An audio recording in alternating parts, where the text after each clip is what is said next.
because I, like many others, wonder what really went on in there.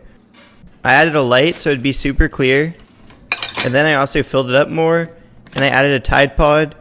I strapped the camera in, closed the dishwasher, and then it was time to see what happened. This was the result.